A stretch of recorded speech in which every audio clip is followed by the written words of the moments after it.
নির্বাচন ব্যবস্থা সংস্কার কমিশনের টেবিলে ৩০ থেকে ৪০ হাজারের বেশি সুপারিশ জমা পড়েছে। এর মধ্যে ১৫ ডিসেম্বর পর্যন্ত অনলাইনে ১৫ থেকে ২০টি বিষয়ে বেশি মতামত দিয়েছেন নাগরিকরা। এছাড়া কমিশন বিভিন্ন মতবিনিময় সভায়ও মতামত পেয়েছেন। বিগত ৩টি সংসদ নির্বাচনে ভোট ডাকাতি সহ নানা অনিয়মের চমকপ্রদ তথ্য পেয়েছে ইসি সংস্কার কমিশন। ডিসিএসপিরা ভোটের অনিয়মের সঙ্গে জড়িত থাকার বিষয়টি সংস্কার কমিশনের কাছে স্বীকারও করেছেন।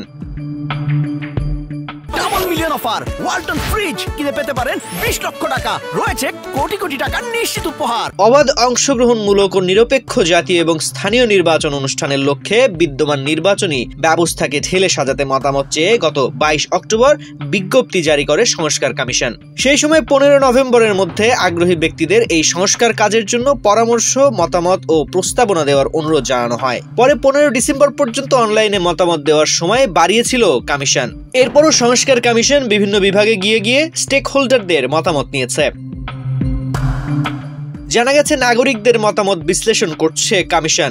এক্ষেত্রে প্রায় ১৫ থেকে ২০টি বিষয়ে বেশি মতামত দিয়েছেন নাগরিকরা। এর মধ্যে নির্বাচন পদ্ধতি, সংবিধান ও নির্বাচনী আইন কাঠামো, প্রার্থীদের যোগ্যতা অযোগ্যতা, নির্বাচন কমিশনের স্বাধীনতা, ক্ষমতা এবং সার্বিক বিষয়, ভোটের স্বচ্ছতা, নির্বাচনে সরকার, প্রশাসন ও আইন শৃঙ্খলা বাহিনীর ভূমিকা, দ্বিকক্ষ বিশিষ্ট সংসদ, সংরক্ষিত নারী আসনে সরাসরি নির্বাচন, না ভোট চালু, রাষ্ট্রপতি নির্বাচন পদ্ধতি, প্রবাসীদের ভোটাধিকার প্রয়োগ, ইভিএম পদ্ধতি বাতিল, সংসদীয় আসন বৃদ্ধি করা, ভোটার তালিকা সংশোধন ও হালনাগাদ, প্রার্থীদের নির্বাচনী ব্যয়সীমা, মনোনয়ন বাণিজ্য বন্ধ, নির্বাচন পর্যবেক্ষণ, ইসির কর্মকর্তাদের জবাবদিহি, গণমাধ্যম, সাংবাদিকদের ভূমিকা সহ বিভিন্ন বিষয়ে সুনির্দিষ্ট মতামত দিয়েছেন নাগরিকরা।